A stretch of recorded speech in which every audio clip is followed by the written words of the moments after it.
साथियों नमस्कार, स्वागत है आपका अपने चैनल सक्सेस जंक्शन एक कदम सफलता की ओर में। और हम लेकर के आ गए हैं आपके लिए सभी प्रतियोगी परीक्षाओं की दृष्टि से अति महत्वपूर्ण 360 डिग्री करंट अफेयर्स, यानी कि यहाँ पर आपको हर एक प्रश्न के बारे में डिटेल में जानकारी दी जाएगी, जिससे अगर उससे संबंधित कोई अन्य प्रश्न भी आपकी परीक्षा में देखने को मिलता है तो आप उसे भी बड़ी आसानी से सॉल्व कर सकते हैं। जैसा कि आपको पता है, करंट अफेयर का पैटर्न अब चेंज हो गया है, यानी कि आपसे हर एक प्रश्न के बारे में डीपली नॉलेज मांगी जाती है और आप उन प्रश्नों को तभी सॉल्व कर सकते हैं जब आपको उस प्रश्न के बारे में अधिक से अधिक जानकारी होगी।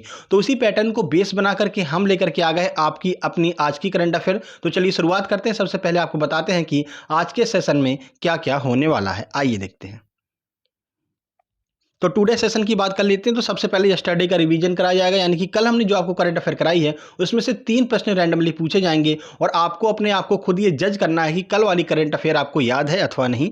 उसके बाद टुडे करंट अफेयर, यानी आज की जितने भी महत्वपूर्ण करंट अफेयर के प्रश्न होंगे विथ फोटो विथ एनिमेशन पूरी डिटेल में जानकारी के साथ कराए जाएंगे। उसके बाद मध्य प्रदेश करंट अफेयर यानी एमपी करंट अफेयर के जो महत्वपूर्ण प्रश्न बन रहे होंगे वो आपको कराए जाएंगे। उसके बाद स्टैटिक जीके, जैसा कि आपको पता है स्टैटिक जीके सभी परीक्षाओं की दृष्टि से अति महत्वपूर्ण हर एक परीक्षा में आती है, तो स्टैटिक जीके के महत्वपूर्ण प्रश्नों को कराया जाएगा। उसके बाद होमवर्क विद स्क्रीनशॉट, यानी कि कल हमने एक प्रश्न पूछा जिसका जवाब देने वालों का नाम स्क्रीनशॉट के साथ में आज आपको दिखाया जाएगा। उसके बाद टुडे होमवर्क, यानी कि आज हम आपसे एक प्रश्न पूछेंगे जिसका जवाब देने पर कल वाली वीडियो में आपका नाम भी आएगा। तो चलिए बिना समय गवाए हुए शुरुआत करते हैं। पहले अपन कर लेते हैं रिवीजन। आइए देखते हैं रिवीजन का पहला प्रश्न। तो पहला प्रश्न है, एनएचआरसी का नया अध्यक्ष अभी हाल ही में किसे बनाया गया है? राजीव महर्षि, जेएस खेहर, रंजन गोगोई या फिर अरुण कुमार सिन्हा। चलिए आंसर देख लेते हैं। सही आंसर है डी, यानी कि अरुण कुमार सिन्हा को एनएचआरसी का अभी हाल ही में नया अध्यक्ष बनाया गया है, राष्ट्रीय मानव अधिकार आयोग। चलिए अगला प्रश्न देखते हैं। अभी हाल ही में बाल स्वराज पोर्टल किसके द्वारा लॉन्च किया गया है? डीआरडीओ, इसरो, एनसीपीसीआर या फिर इनमें से कोई नहीं। चलिए आंसर देख लेते हैं। सही आंसर है, यानी कि एनसीपीसीआर के द्वारा भी हाल ही में बाल स्वराज पोर्टल को लॉन्च किया गया है। आइए अगला प्रश्न देखते हैं। तो भारत की सबसे बड़ी लेटे हुए बुद्ध की प्रतिमा कहां पर स्थापित की जाएगी? उज्जैन मध्य प्रदेश, बोध गया बिहार, नागपुर महाराष्ट्र या फिर रायपुर छत्तीसगढ़। चलिए आंसर देखते हैं। सही आंसर बी, यानी कि बोध गया बिहार में बुद्ध की सबसे बड़ी हुई प्रतिमा, यहाँ जो सबसे बड़ी लेटी हुई प्रतिमा है वो स्थापित की जाएगी। ठीक है, चलिए आगे बढ़ते हैं और शुरुआत करते हैं टुडे करंट अफेयर 4 जून महत्वपूर्ण करंट अफेयर के प्रश्न। आइए देखते हैं पहला प्रश्न। तो आज का पहला प्रश्न है, अभी हाल ही में व्हाट्सएप के माध्यम से ग्रामीण आबादी में कोविड का पता लगाने के लिए कौन सा प्लेटफॉर्म विकसित किया गया है? X-ray on wheels, x-ray Setu, WhatsApp Setu या फिर इनमें से कोई नहीं। चलिए आंसर देख लेते हैं। सही आंसर बी, यानी कि एक्सरे सेतु के नाम से यहाँ पर नया प्लेटफॉर्म लॉन्च किया गया है कोविड का पता लगाने के लिए। चलिए इस प्रश्न के बारे में पूरी जानकारी आपको देते हैं, देखिए। तो चेस्ट एक्सरे की मदद से कोविड-19 का जल्द पता लगाने के लिए एक्सरे सेतु नाम का एक नया एआई संचालित प्लेटफॉर्म विकसित किया गया है व्हाट्सएप के ऊपर। ठीक है, यह विशेषकर ग्रामीण क्षेत्रों के लिए प्रारंभ किया गया है जहां आरटी-पीसीआर परीक्षण और सीटी स्कैन आसानी से उपलब्ध नहीं हो पाता है। एक्सरे सेतु व्हाट्सएप के जरिए काम करेगा। यह व्हाट्सएप आधारित चैटबोर्ड पर भेजे गए कम रिजोल्यूशन चेस्ट एक्सरे की छवियों को भी कोविड पॉजिटिव की पहचान कर लेगा, यानी कि अगर साफ छवि भी नहीं आई हुई है यहाँ पर तब भी वो पता कर लेगा कि संबंधित व्यक्ति को कोविड-19 का असर है या फिर नहीं है। ठीक है, यह प्लेटफॉर्म आर्ट पार्क एआई और रोबोटिक्स टेक्नोलॉजी पार्क द्वारा विकसित किया गया है। तो इसका नाम याद रखिएगा, आर्ट पार्क, ARTPARK, इनके द्वारा जो है विकसित किया गया है ये जो चैटबॉट यहाँ पर व्हाट्सएप पे विकसित किया गया है कोविड का पता लगाने के लिए। ठीक है, चलिए आगे बढ़ते हैं अगले प्रश्न की ओर, देखिए। तो विश्व साइकिल दिवस कब मनाया गया है? 4 जुलाई, 3 जून, 25 मई या फिर 2 जून। चलिए आंसर देखते हैं। सही आंसर भी, यानी कि 3 जून के दिन विश्व साइकिल दिवस मनाया गया है। चलिए कुछ जानकारी देते हैं कि कब से इसकी शुरुआत हुई, देखिए। तो सतत विकास को बढ़ावा देने के साधन के रूप में साइकिल के उपयोग को आगे बढ़ाने के लिए संयुक्त राष्ट्र द्वारा हर साल 3 जून को विश्व साइकिल दिवस मनाया जाता है। शुरुआत कब से हुई? तो यह दिन अप्रैल 2018 में संयुक्त राष्ट्र महासभा द्वारा घोषित किया गया। अप्रैल 2018 से साइकिल दिवस मनाया जाना घोषित किया गया था। ठीक है, इस दिन का उद्देश्य बच्चों और युवाओं की शिक्षा को मजबूती करना, बीमारी को रोकना, स्वास्थ्य को बढ़ावा देना और संयुक्त आपसी समझ और सम्मान को विकसित करना है। ठीक है, साइकिल चलाएंगे तो आपका स्वास्थ्य अपने आप ही एकदम अच्छा रहेगा। ठीक है, इसलिए जो है इसका जो है शुरुआत की गई कब? अप्रैल 2018 में संयुक्त राष्ट्र संघ के द्वारा। चलिए आगे बढ़ते हैं अगले प्रश्न की ओर, देखिए। भारत का पहला स्वदेशी तापमान डाटा लॉगर एमबी टैग किस आईआईटी के द्वारा विकसित किया गया है? IIT Indore, IIT Ahmedabad, IIT Ropar या फिर आईआईटी कानपुर। सही आंसर इसका सी यानी कि आईआईटी रोपड़ के द्वारा जो है पहला तापमान डाटा लॉगर एमबी टैग यहां पर विकसित किया गया है। चलिए कुछ जानकारी आपको देते हैं, देखिए। तो पंजाब में भारतीय प्रौद्योगिकी संस्थान रोपड़ ने अपनी तरह का पहला उपकरण एमबी टैग विकसित किया है। तो आपको एक और प्रश्न यहाँ से क्लियर हो गया, आईआईटी रोपड़ कहाँ पर है? तो पंजाब में स्थित है आईआईटी रोपड़। यह खराब होने वाले उत्पादों, टिश्यू, यहाँ तक कि शरीर के अंगों और रक्त के परिवहन के दौरान वास्तविक समय परिवेश के तापमान को रिकॉर्ड करता है। यानी कि आपका ब्लड का टेम्परेचर कितना है, अगर कोई टिश्यू, कोई शरीर का अंग खराब हो गया है, उसका भी टेम्परेचर ये माप लेता है। ठीक है, यूएसबी डिवाइस की तरह आकार दिया गया एमबी टैग लगातार अपने आसपास के तापमान को -40 डिग्री सेंटीग्रेड से +80 डिग्री सेंटीग्रेड तक का जो है ये अपना जो है एक बार जो है 90 दिनों में 90 दिनों के लिए एक बार कार्य करेगा। अगर आप एक बार चार्ज कर देते हैं तो ये 90 दिनों तक कार्य करेगा और -40 से लेकर के 80 डिग्री सेंटीग्रेड तापमान को ये आसानी से माप सकता है। ठीक है, चलिए आगे बढ़ते हैं अगले प्रश्न की ओर। देखिए, कोरोना मुक्त गांव प्रतियोगिता की घोषणा किस राज्य सरकार के द्वारा की गई है? राजस्थान, उत्तर प्रदेश, उत्तराखंड या फिर महाराष्ट्र। चलिए देखते हैं आंसर। सही आंसर है डी यानी कि महाराष्ट्र सरकार के द्वारा कोरोना मुक्त गांव प्रतियोगिता की यहां पर शुरुआत की गई है कोरोना के प्रसार को रोकने के लिए। आइए देखते हैं।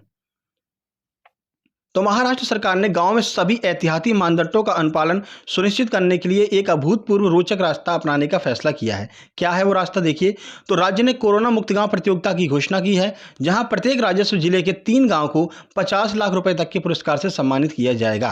पहला पुरस्कार 50 लाख, दूसरा 25 लाख और तीसरा पुरस्कार 15 लाख रुपए का होगा।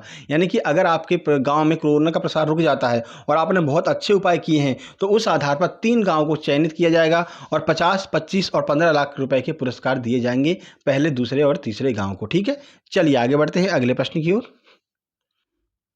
गुजरात सरकार ने चक्रवाती तूफान तोकाते की वजह से प्रभावित मछुआरों के लिए कितने रुपए का राहत पैकेज जारी किया है? 100 करोड़, 105 करोड़, 200 करोड़ या फिर 300 करोड़। चलिए आंसर देख लेते हैं।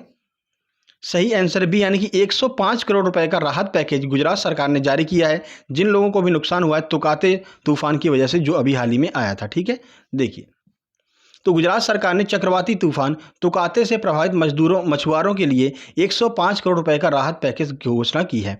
मछुआरों को उनकी क्षतिग्रस्त नावों और मछली पकड़ने के उपकरणों के लिए अनुग्रह राशि के भुगतान के रूप में 25 करोड़ रुपए का कुल पैकेज दिया जाएगा। शेष बची हुई राशि का प्रयोग मछली पकड़ने वाले बंदरगाहों में बुनियादी ढांचे की मरम्मत और मजबूत करने के लिए किया जाएगा। यानी कि आगे से इस तूफान का सामना कर सकें वे बंदरगाह, इसलिए उनको मजबूती प्रदान करने के लिए शेष बची हुई राशि का उपयोग वहां पर किया जाएगा। ठीक है, चलिए आगे बढ़ते हैं अगले प्रश्न की ओर चलते हैं। देखिए, तो अगला प्रश्न है, कोविड-19 की वजह से अपने माता पिता को खोने वाले बच्चों के लिए महाराष्ट्र सरकार ने कितने रुपए की सहायता राशि प्रदान करने की घोषणा की है? देखिए, हर एक राज्य की सरकार सहायता राशि प्रदान कर रही है जो बच्चे अपने माता पिता को खो चुके हैं। तो आपको जो महत्वपूर्ण कुछ सरकारें हैं उनका नाम जरूर याद रखना है, उन्होंने कितने रुपए की राशि घोषित की है। जैसे पहली किसने की थी? तो सबसे पहले मध्य प्रदेश ने, उसके बाद दूसरी जो है छत्तीसगढ़ ने, फिर अभी महाराष्ट्र ने की है, फिर हरियाणा ने की थी। तो ये ऐसे राज्य हैं जिनके बारे में आपसे पूछा जा सकता है। जम्मू कश्मीर हो गया। ठीक है, तो ऐसे राज्यों के बारे में राशि जो है वो आपसे पूछी जा सकती है। ठीक है, तो चलिए महाराष्ट्र की राशि देख लेते हैं कितना इन्होंने दिया है। देखिए, सही आंसर है बी यानी कि 5 लाख रुपए की राशि यहां पर जमा की जाएगी महाराष्ट्र सरकार के द्वारा। आइए पूरी जानकारी आपको देते हैं। देखिए, तो महाराष्ट्र मंत्रिमंडल ने कोविड-19 के कारण अपने माता पिता दोनों को खो चुके बच्चों के बैंक खातों में 5 लाख रुपए की एक मुश्त राशि जमा करने की जो है योजना को मंजूरी दी है। यह राशि बच्चे को 21 वर्ष की आयु प्राप्त करने के बाद ब्याज सहित दे दी जाएगी। ठीक है, जैसे बच्चे की 21 वर्ष की आयु प्राप्त पूरी होती है उसको ये राशि ब्याज सहित दे दी जाएगी। तो एक मोटी रकम होगी उसके पास में और वो अपना कोई भी व्यापार वगैरह चालू कर सकता है आसानी से। ठीक है, साथ ही बच्चे के पालन पोषण का खर्चा बाल सेवा योजना के तहत वहन किया जाएगा। महाराष्ट्र के मुख्यमंत्री कौन है? उद्धव ठाकरे। महाराष्ट्र के राज्यपाल कौन है? तो भगत सिंह कोश्यारी महाराष्ट्र के राज्यपाल हैं और मुंबई महाराष्ट्र की राजधानी है। ठीक है, चलिए आगे बढ़ते हैं। देखिए, तो हाल ही में बागवानी के समग्र विकास को सुनिश्चित करने के लिए बागवानी क्लस्टर विकास कार्यक्रम किसके द्वारा शुरू किया गया है? नरेंद्र सिंह तोमर, स्मृति ईरानी, एस जयशंकर या फिर इनमें से कोई नहीं। आंसर देखते हैं। सही आंसर ए यानी कि नरेंद्र सिंह तोमर के द्वारा हाल ही में बागवानी के समग्र विकास को सुनिश्चित करने के लिए बागवानी क्लस्टर विकास कार्यक्रम चालू किया गया है। चलिए कुछ जानकारी आपको देते हैं। देखिए, तो केंद्रीय कृषि और विकास कल्याण मंत्री नरेंद्र सिंह तोमर ने बागवानी के समग्र विकास को सुनिश्चित करने के लिए बागवानी क्लस्टर विकास कार्यक्रम का वर्चुअली शुभारंभ किया है। ठीक है। प्रायोगिक चरण में कार्यक्रम के लिए चुने गए 53 समूहों में से 12 बागवानी समूहों को कार्यक्रम लागू किया जाएगा। शुरुआत में 12 बागवानी समूहों में यह कार्यक्रम लागू किया जाएगा। कृषि और विकास कल्याण मंत्रालय की राष्ट्रीय बागवानी बोर्ड द्वारा कार्यान्वित एक केंद्रीय क्षेत्र के कार्यक्रम का उद्देश्य वैश्विक स्तर पर प्रतिस्पर्धा बढ़ाने के लिए कार्य करना है। यानी कि बागवानी के क्षेत्र में अच्छा कार्य हो, इसके लिए प्रतिस्पर्धा बढ़े, इसके लिए ये जो कार्यक्रम चालू किया गया है माननीय जो मंत्री हैं यहाँ पर नरेंद्र सिंह तोमर के द्वारा। ठीक है, चलिए आगे बढ़ते हैं अगले प्रश्न की ओर। देखिए, तो यहाँ पर आपका टुडे करंट अफेयर समाप्त होता है। यहाँ से स्टार्ट होता है आपका एमपी करंट अफेयर, 4 जून की है, याद रखिएगा। तो 4 जून एमपी करंट अफेयर के महत्वपूर्ण प्रश्न, आइए देखते हैं पहला प्रश्न। तो पहला प्रश्न है, विश्व के शीर्ष 200 विश्वविद्यालयों में मध्य प्रदेश के किस विश्वविद्यालय को स्थान यहाँ पर मिला है? हरि सिंह गौर विश्वविद्यालय, जीवाजी विश्वविद्यालय, आईआईटी इंदौर या फिर इनमें से कोई नहीं? आइए देखते हैं। सही आंसर है सी, यानी कि आईआईटी इंदौर को विश्व के 200 जो विश्वविद्यालय हैं उनमें आईआईटी इंदौर को एक स्थान प्राप्त हुआ है। आइए देखते हैं कौन सा स्थान प्राप्त हुआ है। देखिए, तो विश्व के 200 विश्वविद्यालयों में भारत के 18 विश्वविद्यालयों के स्थान मिला है। ठीक है, तो टॉप जो 200 जो है विश्वविद्यालय हैं उनमें भारत के 18 विश्वविद्यालय आए हैं। ठीक है, मध्य प्रदेश के आईआईटी इंदौर को 53वां स्थान यहाँ पर प्राप्त हुआ है। मध्य प्रदेश एकमात्र ऐसा शहर है जहाँ पर आपको आईआईटी भी देखने को मिलेगी और आईआईएम भी देखने को मिलेगा। ठीक है, तो दोनों जो आपके विश्वविद्यालय हैं वो आपको इंदौर में देखने को मिलेंगे। ठीक है, चलिए आगे बढ़ते हैं। देखिए, तो अगला प्रश्न है, मध्य प्रदेश लघु उद्योग निगम के अध्यक्ष का पदभार किसके द्वारा ग्रहण किया गया है? बहुत महत्वपूर्ण प्रश्न है एमपी के एग्जाम के लिए। ऑप्शन है ओम प्रकाश सकलेचा, ऑप्शन बी है राज्यवर्धन सिंह, ऑप्शन सी है Kamal Patel, option number D है शिवराज सिंह चौहान। चलिए आंसर देखते हैं। सही आंसर है ए, यानी कि ओम प्रकाश सकलेचा को अभी हाल ही में जो लघु उद्योग निगम के अध्यक्ष के रूप में शामिल किया गया है। ठीक है, अब बाकी के तीनों ऑप्शन क्या है, आइए उनके बारे में भी आपको पूरी जानकारी देते हैं। देखिए, तो सूक्ष्म लघु एवं मध्यम उद्यम मंत्री श्री ओम प्रकाश सकलेचा को आज मध्य प्रदेश लघु उद्योग निगम के अध्यक्ष का पदभार दिया गया है। बाकी राज्यवर्धन सिंह जो है वो उद्योग मंत्री हैं मध्य प्रदेश के, कमल पटेल जो है वो कृषि मंत्री हैं मध्य प्रदेश के, और शिवराज सिंह चौहान जो है वो मुख्यमंत्री हैं मध्य प्रदेश के। ठीक है, चलिए आगे बढ़ते हैं अगले प्रश्न की ओर। देखिए, तो यहाँ से आपका स्टार्ट हो रहा है स्टैटिक जीके का छुपा रुस्तम क्लास। महत्वपूर्ण प्रश्न होंगे जो अभी तक परीक्षाओं में आए हुए हैं और जिनकी आगामी परीक्षाओं में आने की संभावनाएं हैं। आइए देखते हैं पहला प्रश्न। तो उस पर्वतीय दर्रे का नाम बताइए जो श्रीनगर को लेह से जोड़ता है? सिपकीला दर्रा, कुंजुम दर्रा, बरलाचा दर्रा या फिर जोजिला दर्रा? चलिए आंसर देख लेते हैं। सही आंसर है डी, यानी कि जो जोजिला दर्रा है वो श्रीनगर को लेह से जोड़ता है। देखिए कुछ जानकारी। तो जोजिला दर्रा 11,578 फीट की ऊंचाई पर श्रीनगर को Kargil Leh national highway park पर स्थित है। यानी कि पहली बात तो ये कहाँ पर स्थित है ये देख लीजिए, तो श्रीनगर कारगिल लेह नेशनल हाईवे पर स्थित है। कौन सा? जोजिला दर्रा। ठीक है, और ये जो है श्रीनगर को लेह से जोड़ता है। जोजिला एक उच्च पर्वतीय दर्रा है जो हिमालय लद्दाख रेंज में स्थित है। तो कहाँ पर है? हिमालय और लद्दाख की रेंज में स्थित है जोजिला दर्रा। कश्मीर को, श्रीनगर को लेह से जोड़ता है, याद रखिएगा। महत्वपूर्ण प्रश्न बन सकता है। देखिए अगला प्रश्न। उस पुल का नाम बताइए जो असम और अरुणाचल प्रदेश दोनों को जोड़ता है? सरायघाट का पुल, धुबरी फुलबारी का पुल, बोगीबील पुल या फिर ढोला सादिया पुल? चलिए आंसर देख लेते हैं। तो सही आंसर है डी, यानी कि जो ढोला सादिया पुल है वो असम और अरुणाचल प्रदेश को जोड़ता है। ठीक है, आइए कुछ जानकारी आपको देते हैं। देखिए, तो ढोला सादिया पुल जो है भूपेन हजारिका सेतु के नाम से भी जाना जाता है। तो इस पुल का दूसरा नाम क्या है? भूपेन हजारिका सेतु। यह पुल लोहित नदी पर बना है। कई बार यह प्रश्न परीक्षाओं में पूछा गया है, एनटीपीसी रेलवे में भी पूछा गया है कि जो ढोला सादिया पुल है जिसे भूपेन हजारिका बना दिया गया है, तो ये पुल किस नदी पर स्थित है? तो याद रखिएगा लोहित नदी पर स्थित है। ठीक है, चलिए आगे बढ़ते हैं अगले प्रश्न की ओर। देखिए, कौन सा देश 2022 के राष्ट्रमंडल खेलों की मेजबानी करने वाला है? इंग्लैंड, दुबई, ऑस्ट्रेलिया या फिर सिंगापुर? चलिए आंसर देखते हैं। सही आंसर है ए, यानी कि इंग्लैंड में यहाँ पर 2022 के राष्ट्रमंडल खेलों की मेजबानी सौंपी गई है इंग्लैंड को। देखिए, तो वर्ष 2022 का कॉमनवेल्थ जो गेम्स हैं वो बर्मिंघम इंग्लैंड में खेले जाएंगे। 2022 में कॉमनवेल्थ शूटिंग तीरंदाजी चैंपियनशिप भारत के चंडीगढ़ में होगी। तो दोनों प्रश्न आपको याद रखना है। 2022 का जो कॉमनवेल्थ गेम्स है वो कहाँ पर होगा? तो बर्मिंघम इंग्लैंड में होगा। लेकिन 2022 में ही कॉमनवेल्थ शूटिंग और तीरंदाजी प्रतियोगिता यहाँ पर चालू की जाएगी, जो कहाँ पर होगी? तो भारत के चंडीगढ़ में होगी। ठीक है, दोनों प्रश्न आपको यहाँ पर क्लियर होने जरूरी है। चलिए आगे बढ़ते हैं। तो कल के प्रश्न का उत्तर देख लेते हैं। कल के प्रश्न का सही उत्तर है सम्राट अशोक। कल हमने आपसे पूछा था कि देवनाम प्रियदर्शी के नाम से किस सम्राट को जाना जाता है, तो सम्राट अशोक को जाना जाता है। आइए देखते हैं किस किसने सही आंसर दिया है। तो शैलेंद्र चौधरी ने काफ़ी अच्छी जानकारी यहाँ पर दी है अशोक के बारे में, जरूर पढ़िएगा। संध्या स्वामी ने बिल्कुल सही बताया है। हरीश बाबू ने बिल्कुल सही बताया। जीतन भारद्वाज ने काफ़ी अच्छी जानकारी दी है पॉइंट बाय पॉइंट। उसके बाद राम बिहारी नामदेव ने काफ़ी अच्छी जानकारी दी है। साक्षी द्विवेदी ने बिल्कुल सही बताया है।